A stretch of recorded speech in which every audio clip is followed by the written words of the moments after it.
So I'm delighted to welcome all of you today to this very timely and relevant discussion. For those of you that are visiting our beautiful campus, I wish to welcome you to UCLA, a warm welcome. This has been a very good week for UCLA with our Saturday.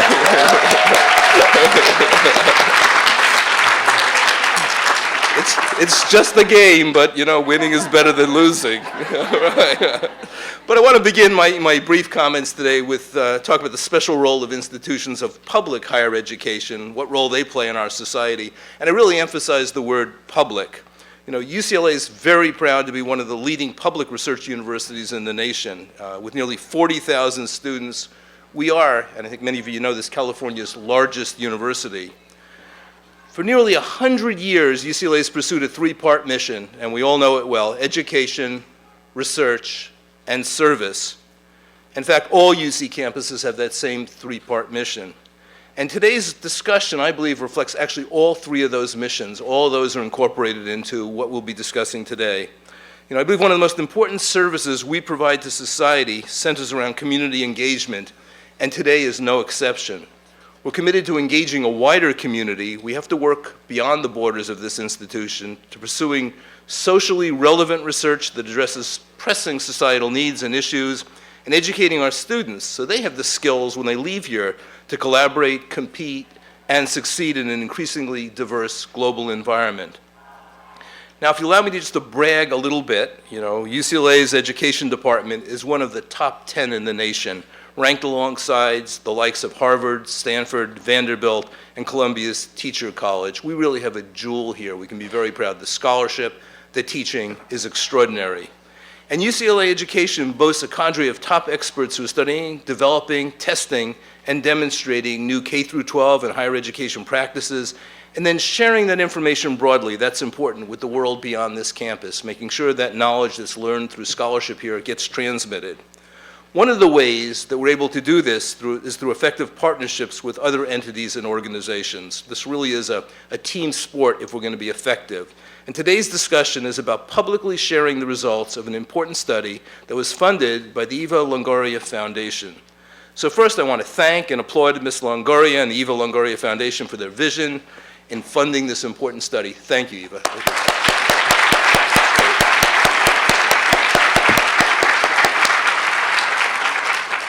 I also want to salute our long-standing partners, the California Community Foundation. We've been working together for years, we were on a variety of projects, including strengthening our K-12 and higher educational systems to meet the challenging new demands. That's a foundation that really makes a difference in this city, so thank the foundation for their support. All of which brings me to today's topic, making education work for Latinas. This is a vitally important topic, and today we'll engage in a conversation about how we as citizens can work together to address one of the most important, certainly one of the most critical issues facing California and its future, reshaping our K-12 and higher education systems to better serve our current and future generations. Today's panel discussion introduces a research study undertaken by UCLA education professor Patricia Gándara. This study focuses on one specific demographic within our K-12 population, young Latinas. The goal of the study was to identify the factors that promote educational resiliency and long-term success for this segment of our community's children. To help us understand the implications of this study, I'm pleased that we've assembled a truly stellar panel for discussion of these results. First, we're delighted to welcome the University of California's still relatively new president, Janet Napolitano. Welcome for being with us today. Thank you. President Napolitano has visited UCLA quite recently on her tour of the UC campuses, but we're pleased to see her back on campus and come back and visit us frequently. We're also pleased to welcome actress and activist Eva Longoria. Thank you, Ms. Longoria, for being here today and for your inspirational leadership. Thank you. And also, pleased to welcome the CEO of the California Community Foundation, our very own Antonia Hernández. We're thrilled Ms. Hernández is here. And certainly, last but not least, we're delighted that UCLA education professor Patricia Gándara is here to participate in today's discussion. Thank you, Patricia. I'll tell you, the list goes on and on with luminaries. So moderating the conversation is, of course, our very famous Dean, Marcelo Suárez-Orozco, Dean of UCLA's Graduate School of Education and Information Studies. Marcelo is globally recognized as a leader, one of the leading experts on 21st century education and the changes that will be needed in this new era. He will facilitate what I'm sure will be a fascinating conversation. Thank you.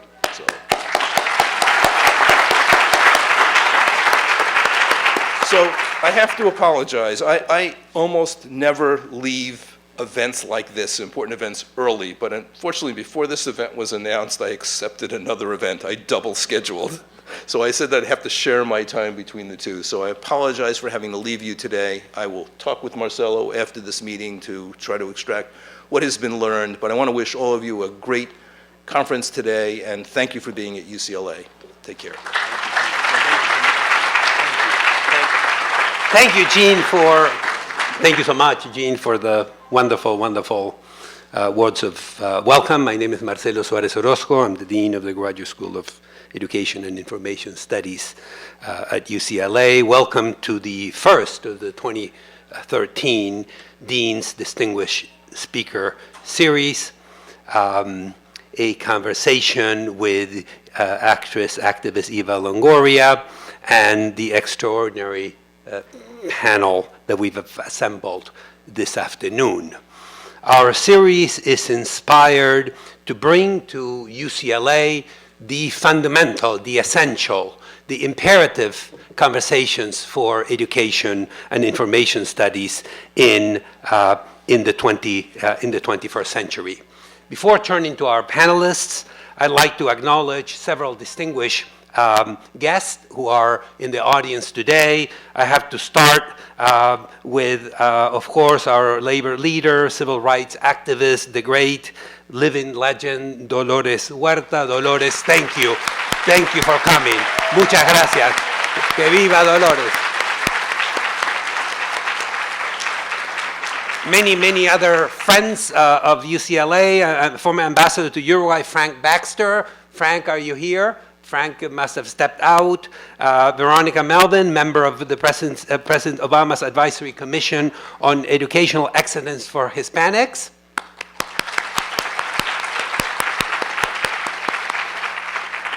California Senator Ed Hernández, representing the 24th District. Senator, thank you for coming.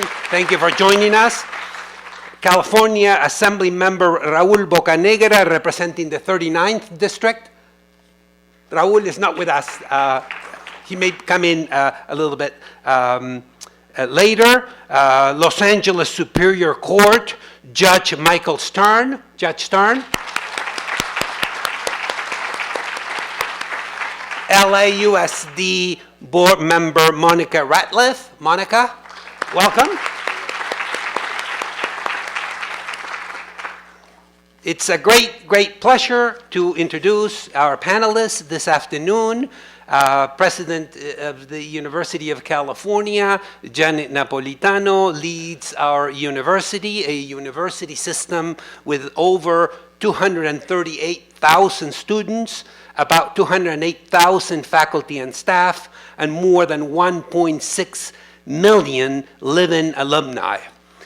A native of New York City. What borough, Mr. President? Manhattan. Manhattan, okay. We just moved from Brooklyn, so. I moved when I was 2. Okay. Grew up in Pittsburgh and in Albuquerque, New Mexico, where her father was dean of the University of New Mexico School of Medicine. She earned her BA degree in political science from Santa Clara University, and she was the university's first female valedictorian. As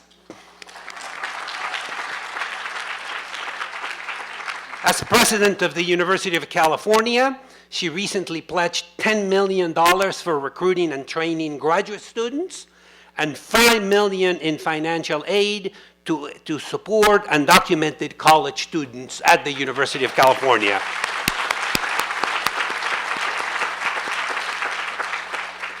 Prior to joining the University of California, President Napolitano served as Secretary of Homeland Security from 2009 to 2013. She was Governor of Arizona from 2003 to 2009, and Attorney General of Arizona from 1998 to 2003. As Governor, Napolitano focused on education from pre-K through the public higher education system. She was named one of the nation's top 5 governors by Time magazine, and Forbes magazine recently named her as one of the 10 most powerful women in the world.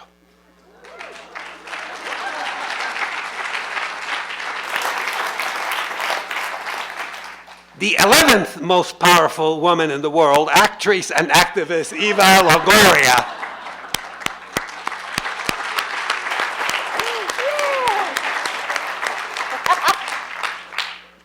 Eva is an actress best known for her role as Gabrielle Solis on the hit show Desperate Housewives. Her film credits include... Oh, God, don't say anything else. She founded the Eva Longoria Foundation. You gotta help me with the lines, Eva. I know, the foundation. To help Latinas build better futures for themselves and their families through education and entrepreneurship. In her own words, the growing Latina population is an untapped resource in this country. If we give Latinas the tools to unlock their potential, we will see amazing results. From the amazing Eva Longoria. In 2011, she was appointed by President Obama to the Commission of National Museum of the American Latino, which will house historical artifacts, images, and personal stories documenting more than 500 years of Latinos' contribution to the United States. She has received multiple awards for her philanthropic work, including the Congressional Hispanic Caucus Institute, the National Hispania Leadership Institute, the National Civil Rights Museum, Variety, the Mayor of Los Angeles, and above all, I should say, Eva Longoria is a member of the UCLA GSEIS Centennial Campaign Steering Committee. Thank you, Eva.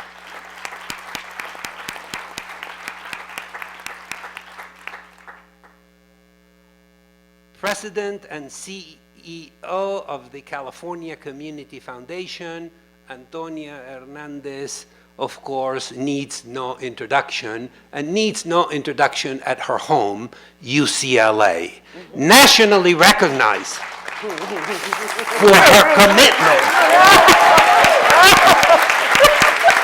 Nationally recognized for her commitment towards the betterment of underserved communities in Los Angeles, in Southern California and beyond, Antonia Hernández is President and Chief Executive Officer of the California Community Foundation. Previously, Antonia was President and General Counsel of the Mexican American Legal Defense and Education Fund, MALDEF, a national nonprofit litigation and advocacy organization dedicating to protecting the civil rights of our nation's Latinos. She serves on commissions, advisory boards, committees, including the Commission on Presidential Debates at the Institute of Politics at Harvard University's John F. Kennedy School of Government, the JFK Library Foundation Profile and Courage Award Committee, and the UCLA School of Law Board of Advisors. Antonia, thank you for supporting this event. Thank you for your leadership. Thank you for your voice. Thank you for coming back home to UCLA. I'm always here.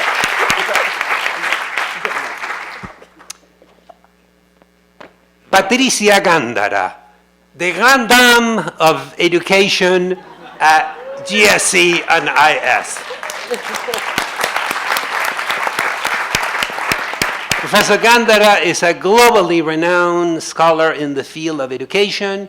She is co-director with the one and only, the truly incomparable Gary Orfield of the Civil Rights Project, Proyecto Derechos Civiles at UCLA. I can safely say, having been a faculty member at Harvard and at UCLA, that the Civil Rights Project is the leading civil rights project in the nation addressing the most fundamental issues in our society in the 21st century. The project is dedicated to create a new generation of research in social science and law on critical issues of civil rights and equal opportunity for all racial and ethnic groups in the United States. Professor Gándara's research centers on education equity and access for low-income and ethnic minority students, language policy, and the education of youth of Mexican origin.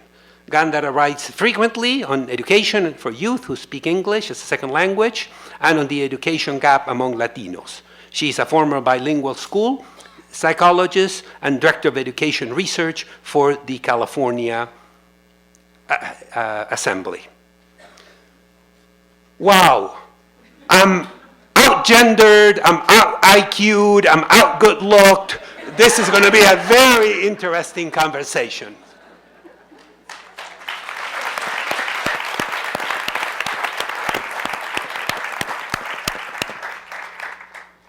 The world is being transformed, and the world of education is being transformed by the forces of globalization. When we think about globalization, we think about new markets, we think about new media, we think about new migrations. This is the fundamental challenge facing education in the 21st century. In the 21st century, we will need to educate all of California's children to flourish in a world that is ever more interconnected, miniaturized, and fragile. Reframing K-12 higher education for this 21st century is an imperative, and California's responsibility is to be at the forefront of this conversation, to prepare all our citizens for a new global world. Los Angeles is at the forefront of the demographic changes at the very center of globalization. What we're witnessing in California, what we're witnessing in Los Angeles, foreshadows where the rest of the world is going. Just last month, the Holy Father convened us at the Pontifical Academy of Sciences, founded in 1606, to examine global migration in relations to the Holy Father's concern with poverty and education for all. Over 90% of the children that went to schools in LAUSD today are children of color. But think of Amsterdam, Rotterdam, and The Hague, where 2/3 of the children that woke up this morning and went to schools come from non-Dutch origin homes. Think of Milano. Recently, the mayor of Milano introduced me at an event where 40% of the children in Milano come from non-Italian homes. Just recently, Carola and I were in Reggio Emilia, the city known the world over for the best preschool systems in the world. 33% of the children in the Reggio schools today come from non-Italian homes. The eyes of the world are on Los Angeles. Making education work for all our children is a fundamental imperative given the demographic changes that we are witnessing that will change our world moving forward. Not all Latinas are immigrants. Eva is 11th generation. Many have been in California for generations. And remember this, Spanish was spoken in what is now the United States 100 years before John Harvard sailed for the Massachusetts Bay Colony. Latinos are all Americans, new Americans, we are double Americans, if you want to be precise. Regardless of generation, How do we build a culture of success for this demographic moving forward when 80% of our growth as a nation will now be via the children of Latinos and Latinas and via the children of Asian and mixed race populations? How do we ensure that all our children have the foundations they will need to thrive in the 21st century? We are going to show a brief clip from a video, part of the study conducted by Professor Gándara with the generous support of the Eva Longoria Foundation.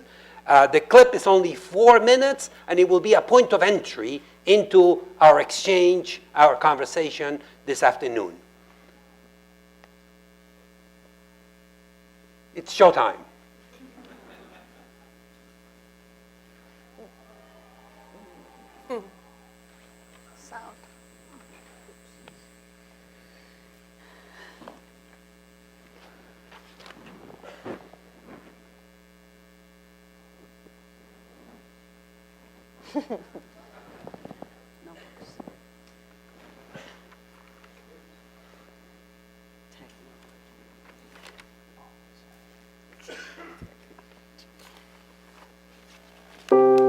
Today, 25 million Latinas live in the U.S., and more than 8 million of them are younger than 18.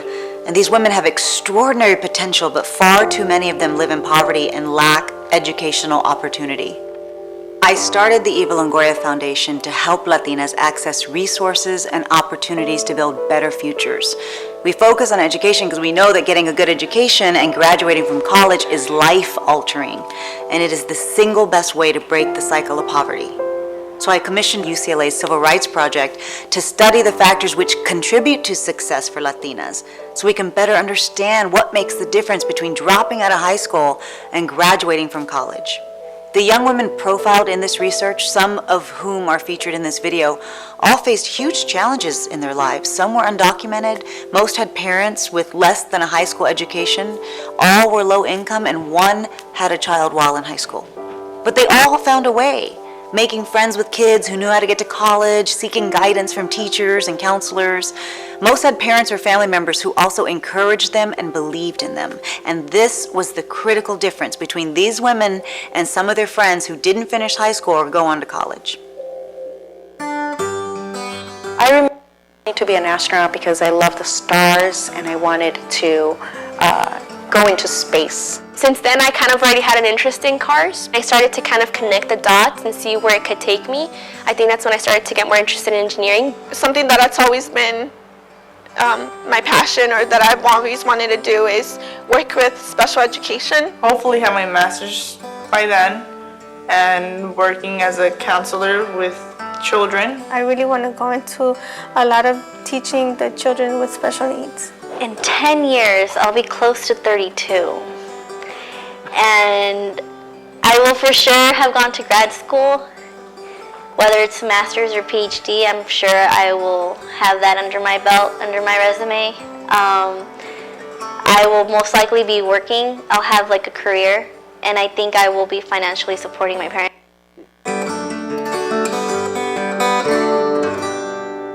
This kind of belief in oneself that I do have possibility carries a lot of young women through very challenging circumstances. We've also seen that it is a real preventative to early pregnancy, because if a young woman believes there's something out there for her and that she can achieve it, is a powerful antidote to school failure. Much of the underachievement, the loss of talent, the under-realization of potential for these young women is really tied to poverty. And I think we have to face that. Growing up in poverty has tremendous consequences for all young people, not just Latinos, but it happens that Latinos are disproportionately growing up in poverty. She's in a factory. She didn't finish school. Probably only finished to 3rd grade. She's been there, working there almost 17 years, almost. So, and that's why she's kind of been my inspiration to continue school. It wasn't until junior, senior year that I started realizing that because I was undocumented, I wasn't going to have access to that financial aid. It's naive, as in not really measuring, how expensive college is. We had to go off to pawn shops and, sell our jewelry, whatever I had, for my quinceañera, get money to pay off tuition. They told me, like, you need to go to school, you need to go to college. About the menial jobs that they work, like, don't wake up at 4 and live this life, like, you can do better.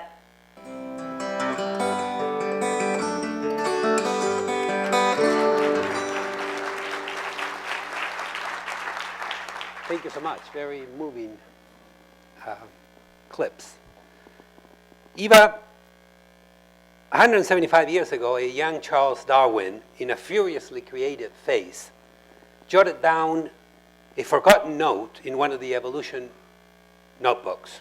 Quote, educate all classes, educate men, educate women, improve the women, and double the influence, and mankind will thus improve. Eva Longoria, Charles Darwin. Yeah. You're in good company. Yeah. So Eva, you could be doing anything you want to do, and you do a million things. Why education? Why Latinas in education?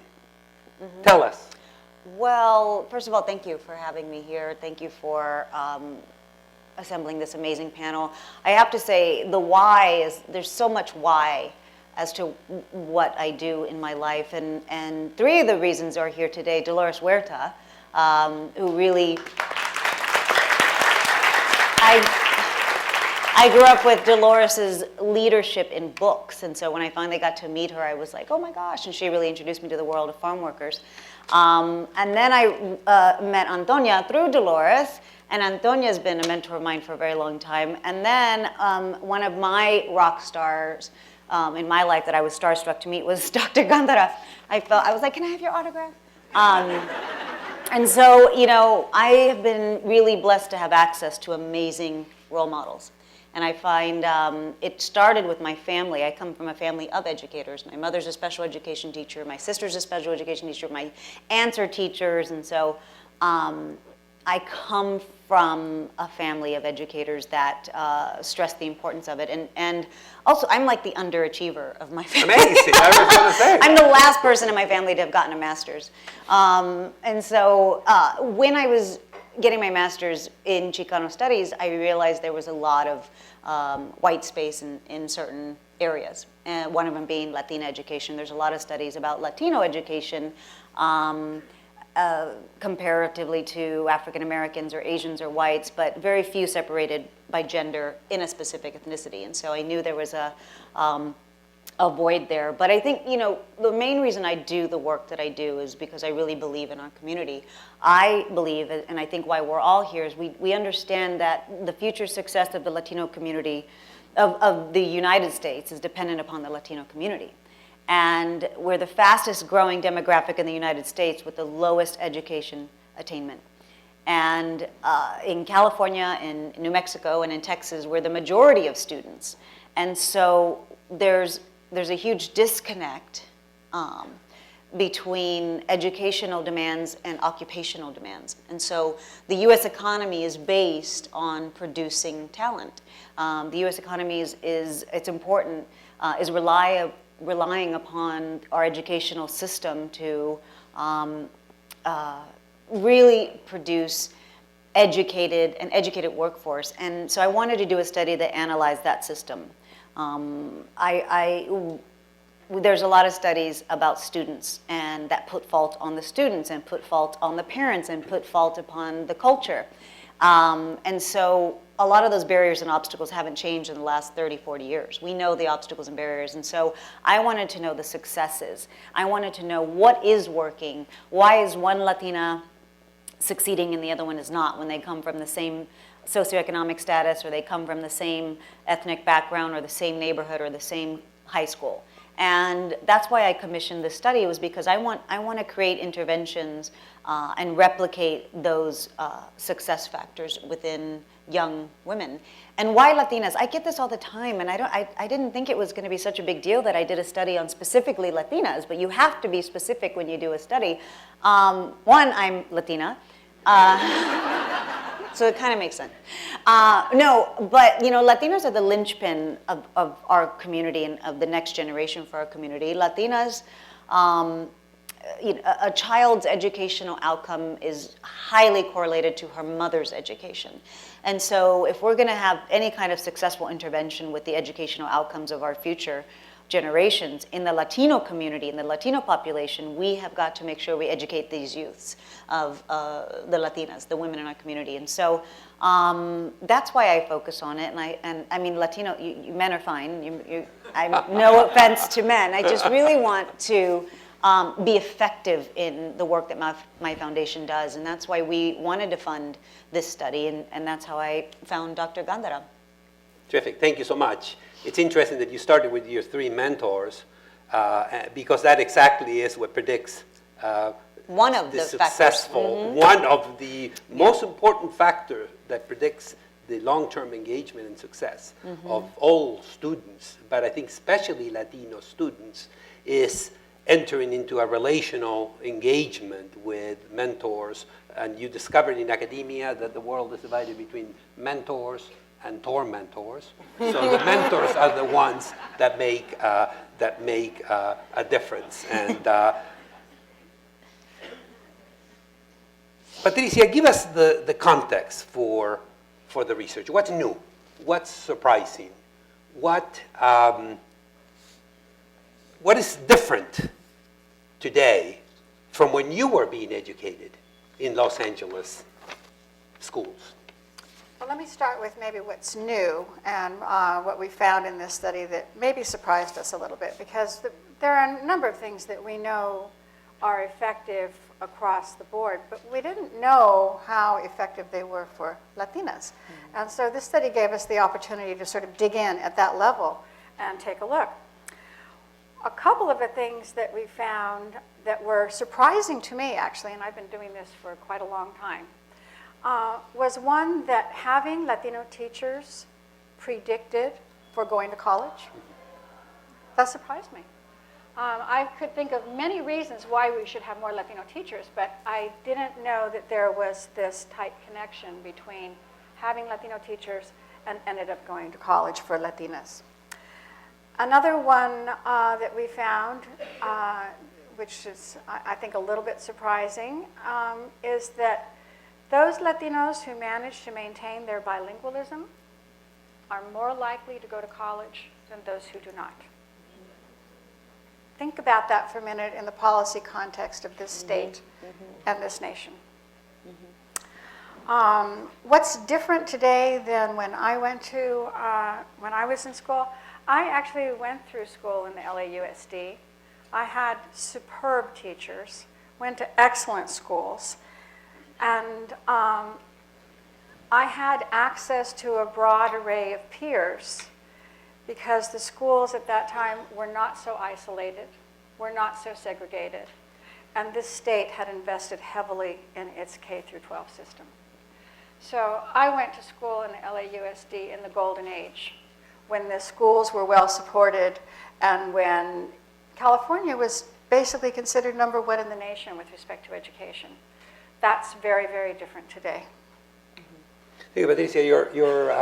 The bilingual piece is very, very interesting, and I think that this is a domain where there are now new findings that are truly changing the discourse on bilinguals. Our colleagues in cognitive neuroscience now are very happy to report that in ways, and in the ways that matter most in education, the brains of bilinguals are different from the brains of monolinguals, and it is precisely the jewel in the crown of the neocortex is that the executive function is the metacognitive, the perspective-taking capacities and qualities that are very much implicated in bilingualism. I just want to add quickly, if you think about our global competitiveness competitiveness in the future. We're the only country in the world that promotes monolingualism.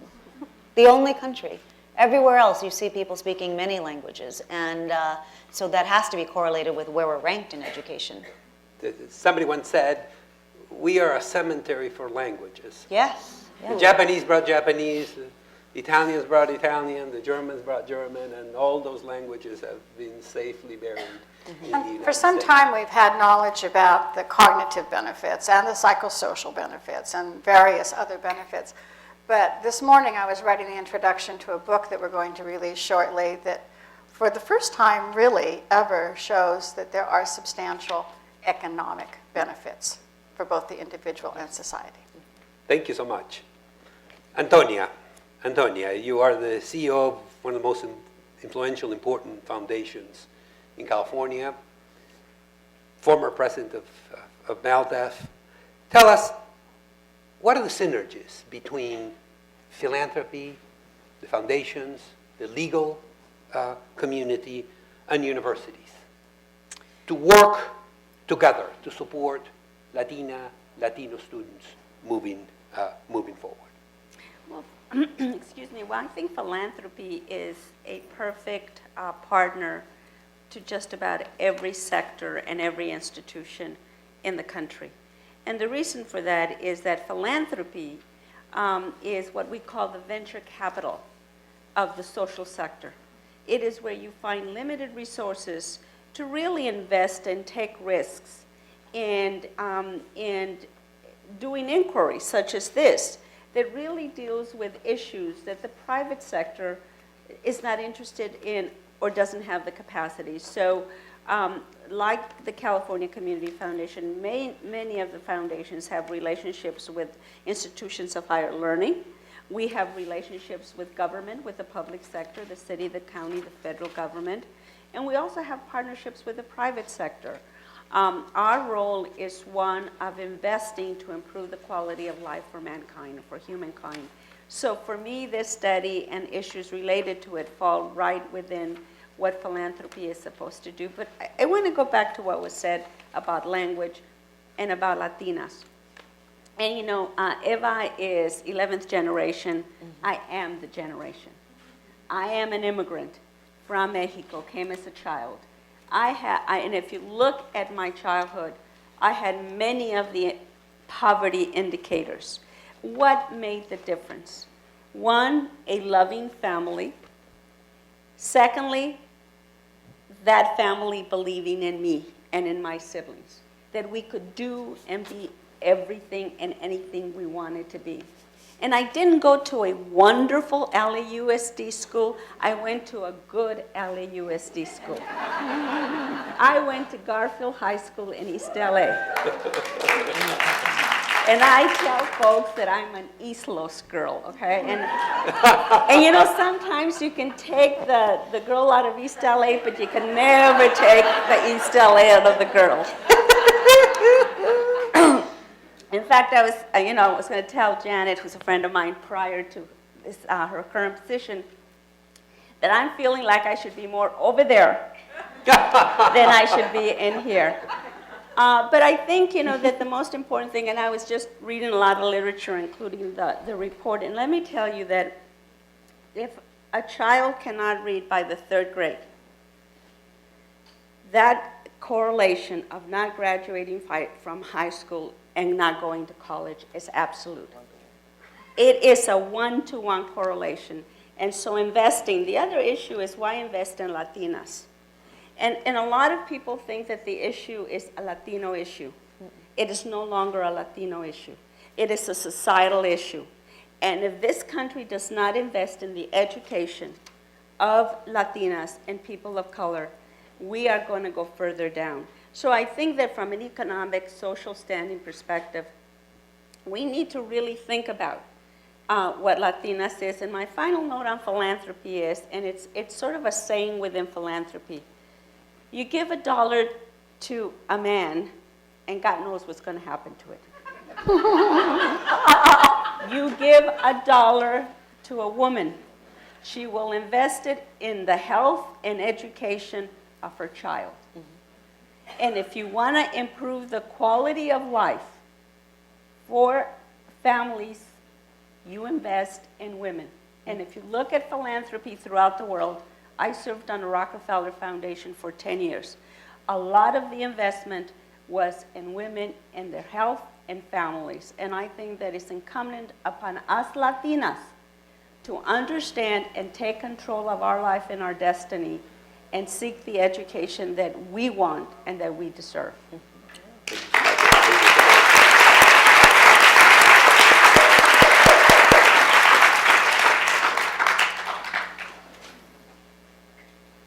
President Napolitano, thank you. Thank you for joining us. Help us think through the California paradox.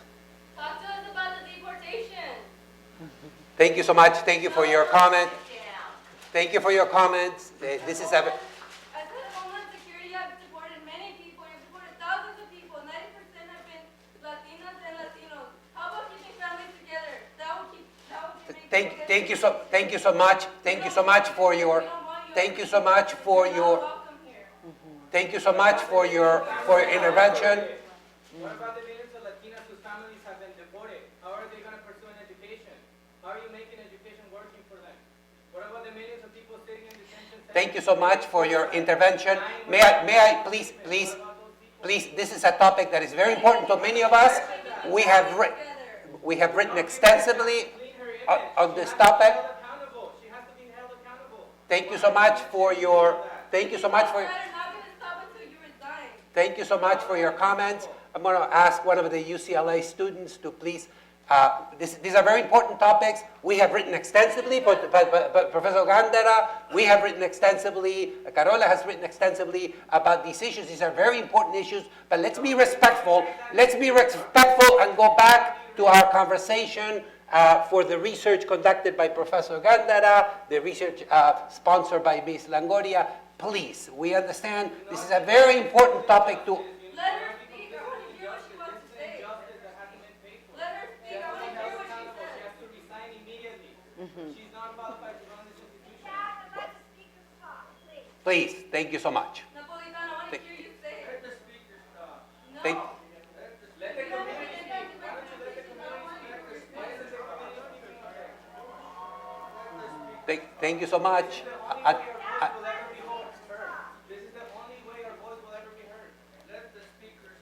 Thank you so much. Thank you.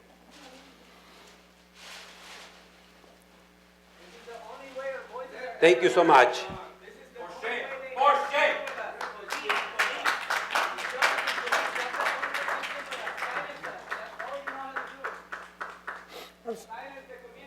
I think, President Napolitano. yeah, this is not the first time I've had this experience.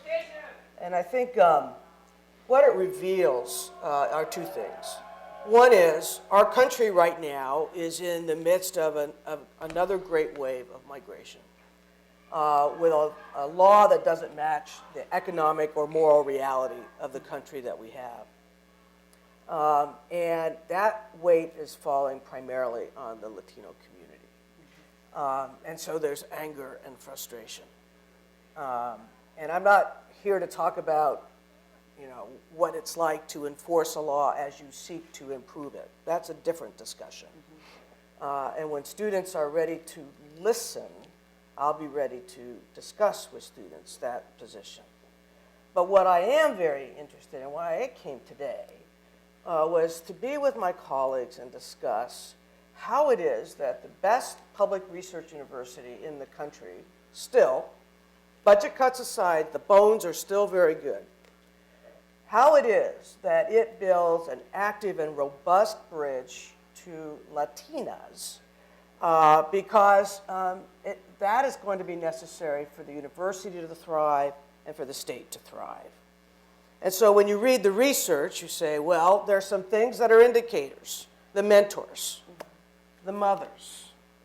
I was thinking about it as the 3 M's, the mentors, the mothers, and math. Yes. Right? Yes. Because when we saw them, yeah, right. And there are certain things in there. Okay, well, that tells you where interventions really could be helpful and where the UC in our efforts really should be directed. What else makes a difference for Latinas? Sense of community, a sense of belonging when you go to a campus. Are we really doing all we can at every campus to make sure that Latinas feel they have support and that they have an environment in which they are encouraged and can thrive? I know we do a lot, but are we doing enough, and are we doing it in the right way? Extracurricular activities, that was a key indicator. I mean, it's being out there, it's being involved on something other than just going to class and so forth. Well, what kinds of things do we offer? The study talks about how different social events are either more welcoming or not in the sense of the cultural things that they are portraying. So when I think about the University of California, when I think about Latinas, I think there's a great unity of purpose here, right? To provide world-class education to this generation of Latinas, which is leading this wave of migration into the United States, the great historic wave that we are in. And there are lots of pieces to that, but it is something that only California can do. But help us with that. In a way, we're facing, Latinos are immigrants, we're also non-immigrants. We've talked about that. How do we, in a generation, give all our immigrants, all our children, Latinos, Latinas, the tools they're going to need? 100 years ago, when the country was being transformed by that gigantic wave of migration, it took time. It took maybe 2 generations for the Irish, for the Italians, for the Eastern Europeans to really get into that great mobility elevator that was the U.S. economy during those years. Today, we live in a very different world. We don't have 2 or 3 generations to wait. How do we, President Napolitano, how do we reimagine, reinvent the social contract when the generations really look so different?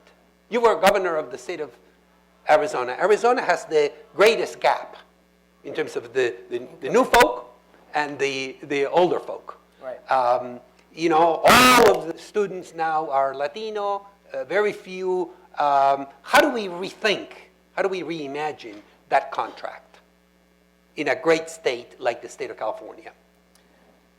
Well, I think, and I'd be interested in what everybody here thinks, I think it begins with the public education system. And I think it begins with early pre-K and kindergarten. Because what I saw when I was governor, and I see now, is that has the greatest potential. In Arizona, when I was governor, we passed full-day kindergarten free for every child. My successor took it away, but we had it for a few golden years there. We had all-day kindergarten. And we passed an initiative for early pre-K. And that will really, over the next decade or so, show great promise. The second thing we can do, though, I'm going to go to the other end of the scale, is really focus on our Latinas in high school so they go to college. Because the predictor of economic success in the United States is going to be that college degree. And so we need to be doing interventions calculated then so those students, those young women feel not only qualified, but excited and incentivized and mentored, and they're ready to go. Right. And I want to add to that because a lot of researchers refer to it as the pipeline problem. And what happens in the educational pipeline?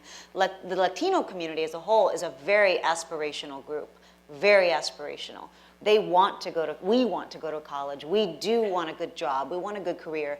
So what happens from that moment to not graduating high school, which is the metric of success or the metric we use, and not going on to college, that means the system is failing them. Because if they have hope and they have aspirations to do better and they have a desire to want to have some sort of economic mobility outside of what their parents had, I think policymakers have to understand the cumulative effects that happen in primary and secondary, and what is happening there that affects them not going to college, or affects them in college, or affects us not being prepared for college, or affects us being over-indexing in community colleges. It's just a domino effect that happens. Yeah. But you know, one thing that we don't talk about, and you heard it in this very short video, is the cost. We mentioned that the fact is the majority, unfortunately, of the Latino community is a poor community. When I went to UCLA and started here in 1969, there was no tuition. When I started law school in 1971, I paid $87 fee, and it was a student fee. My daughter went to law school 3 years ago, graduated, and thank God she graduated. She started at $14K a year and ended up at $40K a year in 3 years. Okay? You know, of the few that make it through that funnel, the very few that make it through the funnel, what was the theme that you heard there? Unaffordable. Those that go to college have tremendous debt, and many of them can go to a 4 university, end up at a community college because they cannot afford it. So, you know, in addition to all of the other stuff, we have to talk about. I mean, you know, the UCs are a fabulous jewel for California. I'm a proud product of it. But how many Latinos can afford it today? And I think we have to deal with a lot of the issues, but for those who make it, we have to deal with the issue of affordability. President Napolitano, thank you. I think that's right. I think that's right. And you know, the success of the university, the higher education system in this state was built on, there was a social contract between the people of California and the notion that you were going to have this accessible, affordable, world-class higher education system. And that is what propelled California to the success it has had as a state, and the dynamic economy that it's had, and the innovation and the creativity and so forth. However, I would make one point, and that is, if your family made $80,000 a year or less when you were getting ready to go to college, or if they did today, you would pay no tuition. I mean, University of California is free for families under 80K. And it's about half of the full tuition sticker for people who make up to 150K. So we need to, by people having we're not doing a good job getting the complete information out. And by not having complete information out, we are disempowering young women to make good choices about what classes to take and what their ambitions ought to be. That's on us. We need to get that out, and we need to do even more. Because as you know, it's not just tuition, it's room and it's board and it's fees. And those have gone through the roof. And it's foregone income if your family is poor. And the other thing, and there was an article this week, and I hate to pound on this, but there was an article this week that is very profound, and that is, we never talk about economic status at universities, and it's just not tuition, and it's not just room and board. But you know, if you don't have the money for the books, if you don't have the money, you know, that other people have, when you go to the East Coast for school and you can't afford to come home for Thanksgiving or Christmas, we need to talk about the challenges that poor kids, and it's not that there's an answer to everything, but we need to acknowledge the challenges and talk about them. Because in many of the Latinas and Latinas that do go to higher education, many of them drop out. And it's not because of academics, it's because of the social lack of inclusiveness. So I think we need to deal with that issue too. I want to change direction a little bit. I want to come back to I think an issue that Eva brought up, and that's the issue of STEM and the issue of this California paradox. We have higher than average unemployment in our state, yet there are hundreds of thousands of unfilled jobs, especially in the high tech, especially in the STEM domain. So the question, perhaps President Napolitano, you can comment on this. You spoke about immigration. We can continue to bring highly educated immigrants to the United States, something we're doing, that is what's new and different in this wave of immigration, by the way, compared to the previous wave of immigration, the number of highly skilled, highly educated people that are coming to our country year after year, from India, from China. Or are we going to invest in the children of immigrants that are our children already in California?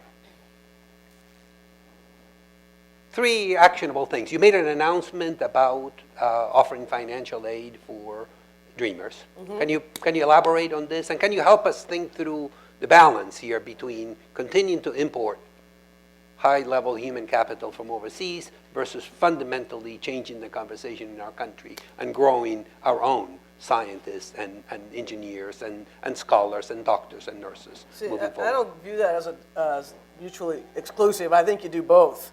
I mean, I think the United States ought to be the brain center of the world, and we can do it through immigration policy and education policy and social policy. But there are a lot of ways to do it. But the plain fact of the matter is, and it goes what I said earlier, if you don't have a good public education system, if that part of the social compact is not working, it is really hard to see how everything else works in the United States, particularly where STEM is concerned. So that investment in public education is key, and that's a pipeline issue from the beginning to the end. And then with respect to immigration, really one of the greatest failures of the current system is we educate lots of master's and PhD students in the STEM fields, and then they're not allowed to stay in the country, and they go back to their country of origin and start a competitor company. And that makes about as much sense as many of the other things I've seen come out of Washington, D.C. So, I mean, that can be fixed. These are fixable things, but they need to be fixed and addressed. That social connection, though, between education and future and empowerment, that is a much more basic discussion. It's fundamental. The great John Dewey wrote that book on the nexus between education and a civic society and a democracy that flourishes. That's right. The fundamental idea of education was the idea of the flourishment and the civic engagement of citizens. Today we talk a lot about the PISA data are going to be released tomorrow. The data for our country are not going to look good. And the story really is a story about engagement. It's about civic. It's about the flourishing of human potential. It's in the voices of these young women who are so full of life and so full of a future that they're just ready to embrace and to take on. I want to turn to Antonia, to Eva, and to Patricia to speak in a more kind of autobiographical voice. Growing up Latina, the challenges you faced. Clearly, you outdid all the averages, and here you are, all icons in your domains and in your fields. Talk about that. Okay.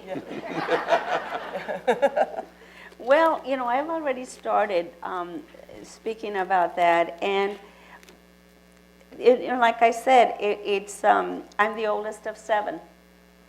All of my brothers and sisters went to college, and in fact, I'm proud to say that my sister Lisa, who's in the audience, is a PhD student here at UCLA in the School of Education.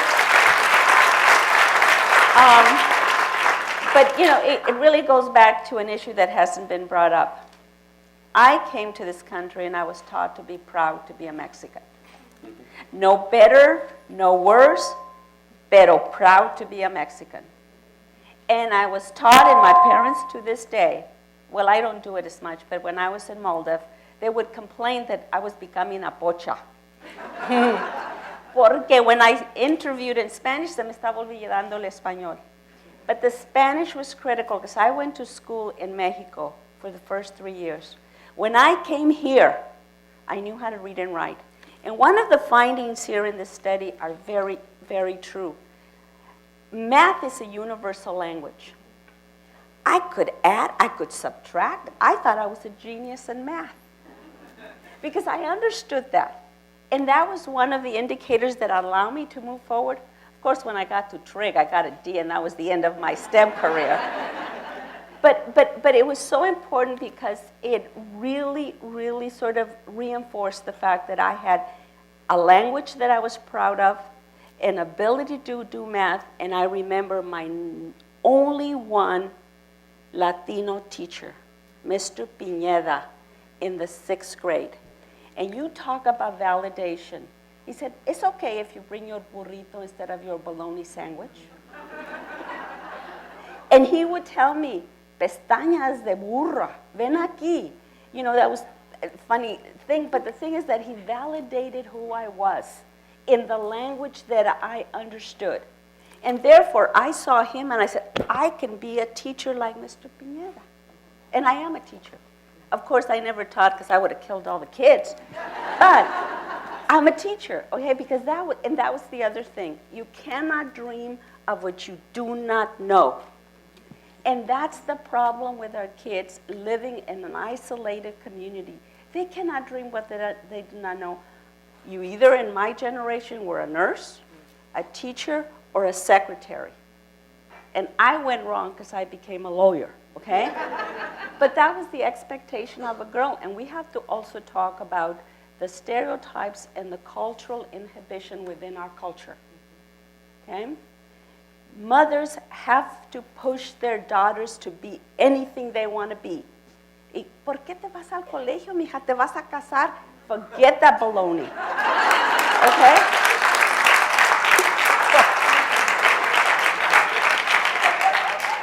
Powerful stuff. True, but yeah, very Validation, language, identity. Patricia? It's interesting that you bring that up, Antonia, because having the appearance that I have, looking kind of white, you know, my mother always worried that people wouldn't know I was Mexicana. And so she told me from a very young age, if they try to say you're anything else, you tell them, you're Mexican. And so I grew up with this too, that this is a good thing, I think. You know, that's what they're telling me. But my experience, I think what was tremendously important in my life was being able, I went to Dorsey High School, by the way, which, you know, some of you are probably familiar with it. It was a fabulous school when I went to it. But I had access to peers that were able to show me the steps to go to college, because in my family, nobody ever graduated high school. And in fact, my brother dropped out in the 9th grade. He was primarily Spanish speaker, and there was nothing there for him. So it wasn't going to come from home. But I was fortunate to not go to an isolated school the way most Latinos do today in this region, to schools that are just very, very heavily Latino, in which they have very little contact with the mainstream. I had contact with other peers, and in fact, it was the mother of a friend who said to me one day, I bet you're smart, you're going to go to college. Let's take you to go see a college. It was the only college I had ever seen. I was getting ready to graduate, and so it was the only college to which I applied. Thank God they accepted me. I didn't know that there was the possibility that they wouldn't. At the college? UCSB. Yeah, Santa Barbara. However, I did end up graduating from this campus. Yeah, so that goes back to my deep concerns about the segregation and the isolation of our schools, and that we simply must do something, and I have some ideas about what those things are, but we must do something about breaking down that isolation and exposing our young people, Latinas, to the mainstream, what's out there. Because as Antonia says, you can't dream what you don't know. Yeah. My childhood was funny because I'm a Texan, so I lived in the country of Texas, and we don't think anything exists outside of Texas. So I remember when I went to get my master's degree in Chicano studies, I was like, what is a Chicano? Because I'd never heard of that. But you know, I grew up in Texas, close to the border, and it was back then. It was so easy to cross. We would cross for lunch, and we'd come back, and we'd cross and go get medicine, and we'd come back, and I remember we would when we were coming back from the Mexican side, my dad said, "Don't forget to say you're a U.S. citizen." And every time, don't, what are you going to say? And I said, U.S. citizen. And I would see the long line, and I didn't understand why we went in the short line. And I was really little, and I remember going, I thought it was a magic password, you know, like, and I thought that that long line just didn't know the password, and that I did. And so I just remember U.S. citizen was the magic word. So I grew up with that identity, I was a U.S. citizen. And then in third grade, and I didn't speak Spanish, and in third grade I tested out of my school. I don't know how, and I don't even know when I took the test, but I was so upset because I passed it and I had to go to another school. And I was devastated to go to this gifted and talented school because none of my friends were there. All my friends were in my neighborhood. I wanted to go to my neighborhood school. I had to be bused to the other school. I didn't know why. And I remember getting on the bus with my bean taco and everybody with a Pop-Tart. And I was like, oh my God, what is that? And they were like, what is that? And I was like, you guys don't eat bean tacos? Like, and I was like, oh my God, I'm the Mexican. You know, like I was like, I'm not the Mexican. I didn't understand that until I went to this all-white school in a very rich neighborhood because I tested into it. And then I moved to Hollywood, you know, it's many years later. And I moved to Hollywood, and it was when the Latin explosion happened, like 20 years ago, and I was like, I'm Latina. And they were like, great, do you speak Spanish? And I was like, no. And then they were like, okay, can you do a Spanish accent, you know? And I was like, oh, no, I don't have an accent. So I constantly bounced in between Mexican American, where I was not Mexican enough, and then I was too Mexican for my school, and then again, I wasn't Mexican enough. And so that's when, you know, in college I learned how to speak Spanish, and I learned French, and I loved languages, and I said, oh, maybe I should learn Spanish because everybody keeps criticizing me that I don't. So I've always straddled that hyphen wonderfully. I actually like having one foot in both cultures. And my parents always telling me, never forget where you came from. And as I've gotten older, really staying tied to my community and my heritage. And I feel like that's one thing I always tell young kids is, you know, hold on to your heritage and learn Spanish or hold on to Spanish because it's economically you know, beneficial. Balancing the act in the hyphen. Mm-hmm. You choose, you lose. There are certain advantages to having the duality of identities, the kinds of meta perspectives it gives you, looking at the world through two cultural lenses, multiple cultural lenses. I think in the global moment, the dualities that come with language, with identities, with living in the hyphen will be such an asset in all domains, from business to security to the cognitive and the interpersonal, the joy of engaging the world in different terms. What do you see, each from your own perspective? What is the most important contribution your sector can make today to better the educational outcomes of Latinos? If you had one or two interventions. You've seen the world of philanthropy, Antonia. Well, I will speak to what we're doing here at the California Community Foundation, and I have here Peter Rivera, who's our education program officer, and Nikki Irwin. Thanks for coming, Peter. Who runs the programs. Thank you. And we focus on education, birth through 5th grade, or, you know, because we think that that is so critical. That is the foundation. In addition to that, we are the largest scholarship holders in I think in the state of California. We give out about $3 million in scholarship a year. We hold over $80 million in scholarship funds. And to me, that's the most important thing, sort of from the bottom up, and that is making sure that, you know, we have the funnel And then once they get there, to support them with financial support. So to me, the most important thing is birth through 5th grade. If you can capture them then you can have a whole bunch of other interventions as they move through the funnel. But if you don't have that foundation, we're going to be the majority, but we're going to be poor in numbers, and that's just about it. Terrific. Thank you so much. Well, I think I'll get at it from the other end of the spectrum, but I think in reading, Patricia, your work and others' works, we need to be outreaching into the high schools. We need to make sure that Latinas know, that they have this opportunity to go and what they need to do to prepare. And then we need to do everything we can to fight to keep tuition as low as we can keep it. We need to do everything we can to keep Latinas in school, make sure they get that baccalaureate and their graduate degree if they want one. And we need to make sure that we have created a community in which they feel that they thrive. I mean, it's about them. Yeah. I was listening to Janet, and I turned around and you're staring at me. One great thing, and the reason I focus on education, and I agree with you guys when you say, early education, but education has several points of intervention.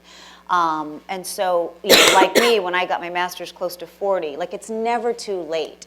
And that's one thing. I get we have to get the kids early and let's make sure they graduate, but it's never too late. And so there's never a point where you're completely lost. We've lost them, it's done. No, and that's why I love about education is there's several points in which we can intervene. And that's, the work that we do at the foundation. One of the things that was super critical in your story and in my story and in your story was our parents. And there's been a lot of studies about parental involvement, parental engagement, and how is that defined? Mexico just changed their law defining education from kids must go to school to kids must learn in school. Yes. And just that changes the entire effort and mission of what it means to get an education. So I find parental engagement and involvement is the same thing. Sometimes parents go, I am involved, I dropped my kid off at school. And you go, no, that engagement doesn't stop at the door. Also, a lot of times parents don't feel like that their school belongs to them. Public schools are government schools. They're not, they are your schools. Mm-hmm. You run those public schools. That's your domain, Yes. And so, at the foundation, we sponsor an amazing program called PIQUE, the Parental Institute for Quality Education, which provides a 9-week course for parents to understand how to navigate the educational system, how to read a transcript, what is a curriculum, what classes are your kids taking, what rights do you have as a parent? You have a right to go to the teacher, you have a right to go to the principal and demand that your kids take a different math class. Why isn't my child learning? What is my child learning? How can I be involved? And so this program is been truly effective with parents, and parents who take this program, 90% of their children graduate high school, which is a greater improvement than 60% graduating. So parental involvement, but what does that mean? And this course helps them understand how can I be involved? Patricia? Well, from where I sit as an academic and a researcher, I think oftentimes people think, oh, geez, they're just up in an ivory tower. They don't have anything to do with the real world. But in fact, that's not the way we view it. And at the Civil Rights Project, we have a motto. We don't do harmless research.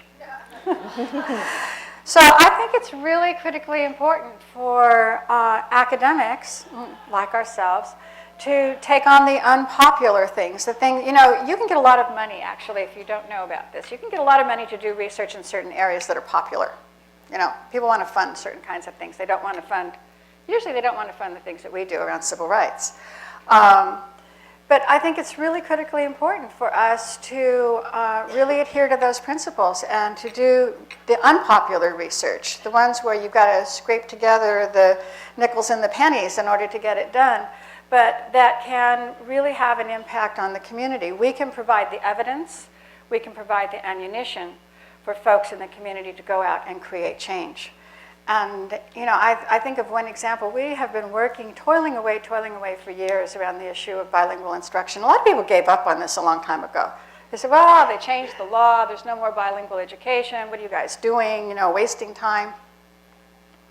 We now have a whole body of research that says this is what we should be doing, that we're going to have better outcomes. But if we hadn't kept at the same unpopular topic, we wouldn't have that evidence today. So I challenge myself, ourselves, and folks in the academic community to stay on these issues that are so critical to the community. Thank you so much. We have... And you should challenge me to find some money to support it. Yeah. So, yeah. There we go. It's on record, it's recorded. Madam President, we're going to get back to you on that. We have enormous talent, we have enormous wisdom. What advice would you, here we have two Bruins through and through. What advice would you give the young Antonia Hernández, the young Patricia Gándara, entering UCLA next fall? What's the best advice as they prepare for college, as they prepare for a career, as they prepare for the world? Well, I talk to a lot of young students going to college, and what I tell them is, own the university. Own it. It's yours. Partake in everything the university has to offer. You know, it's sort of, for a lot of poor people, going into, for me at UCLA, it was a whole different world. And I'm exceedingly curious. And so to me, it was discovering this world. And a lot of Latinos isolate themselves, and Latinas. Tienen miedo. They don't want to go talk to the teacher porque le tienen miedo. They're yours. You know, your tax dollars pay for those teachers, okay? Join the clubs. You know, just explore. Don't isolate yourself, because the connections and the friends that you make when you go, whatever college or university you go to, they're going to be your lifelong friends. My professors at the law school are still my social friends. And they're so important. So own the university, take it for what it's worth, and you are not only going to be educated in the classroom, half of the education happens outside the classroom. Make it yours, make friendships. Yes. President Napolitano. what piece of advice would I give? Yes. Be nice to the president.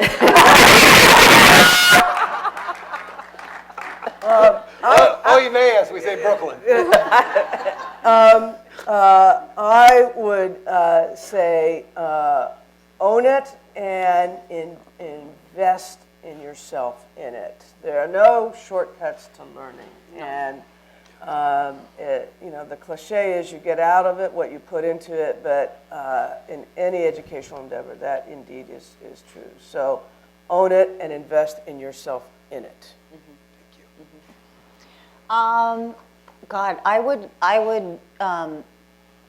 tell any young Latina, study STEM. Study STEM, like public speaking, theater, whatever. Study STEM, any kind of STEM field. How are we feeling about STEM, Eva? STEM. Study STEM if you want a great job. For every 3 jobs of STEM out there today, there's only 1 person to fill it. And for every 1 job available in other sectors, there's 3 people waiting to fill it. So if you want, if you want to invest in the future of this country, in how we're advancing in technology and in the world, pick a STEM field. And the other thing is educate yourself about what STEM is, because a lot of people go, I don't want to be a scientist, and I want to be an engineer, and I don't want to be a mathematician. No. There are so many other things under that umbrella. So many exciting, wonderful, fun things in that world. And I wish I had known more about that world thinking back. Maybe I wouldn't have become an actor. Patricia, the great Jorge Luis Borges has a beautiful short story where Borges, as a 60-year-old, meets the young Borges as an 18-year-old, and they have a conversation. So have that conversation. What would you tell the young Patricia Well, it's Gándara. interesting because I think that what I conjure in my mind really reflects what's just gone before. I have to comment about Antonia's, own it. You don't know how many times, Antonia, I give these lectures to the students who come to my office. The Latino students who come, asking, well, I know that you're really busy, and I know, it might not be possible, but could you, it takes 15 minutes to get it out of them that they're asking me for a letter or something. The middle class students who have grown up middle class, they walk in, open the door, tell me what they need, and they're in and out of there. And I continually tell the Latino students, it's my job. You don't have to feel like you're asking a big favor. It's my job to do this. You need to know that when you go in and you talk to a faculty member. But I guess what I would say is be open to the possibilities, because as you said, you can't dream what you don't know.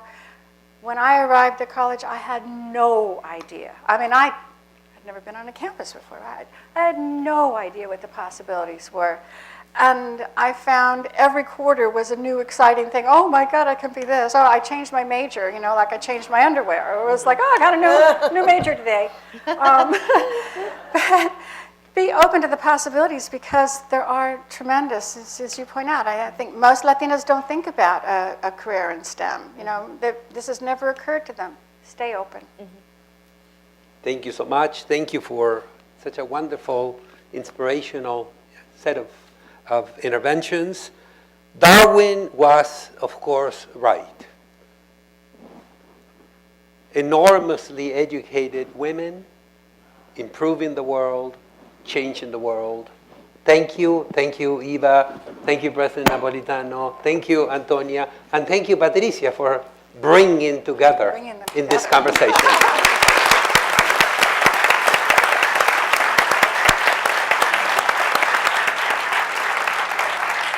Do you have to leave right away?